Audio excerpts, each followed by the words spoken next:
দেখুন আজকের ভিডিওতে আমরা আলোচনা করার চেষ্টা করব 18, 21 এবং 22 ক্যারেটের সোনা এবং রূপার আজকের বর্তমান দাম কত বাংলাদেশে সেটি নিয়ে আমরা বিস্তারিত আলোচনা করব। তাই ভিডিওটি না টেনে সম্পূর্ণ দেখতে থাকুন।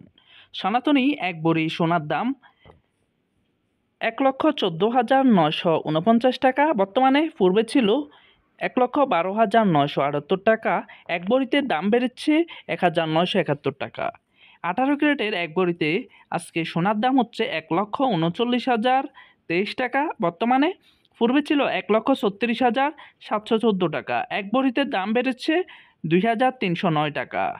21 ক্যারেটের এক ভরি সোনার দাম 1,62,200 টাকা, বর্তমানে পূর্বে ছিল 1,59,505 টাকা। এক ভরিতে দাম বেড়েছে 2,695 টাকা। 22 ক্যারেটের এক ভরি সোনার দাম 1,69,921 টাকা, বর্তমানে পূর্বে ছিল 1,67,098 টাকা। এক ভরিতে দাম বেড়েছে 2,823 টাকা। এবার হচ্ছে যে রূপার দাম 22 ক্যারেটের এক ভরি রূপার দাম হচ্ছে 2,100 টাকা। 21 ক্যারেটের এক ভরি রূপার দাম 2,006 টাকা। 18 ক্যারেটের এক ভরি রূপার দাম 1,725 টাকা। সনাতনী এক ভরি রূপার দাম 1,283 টাকা।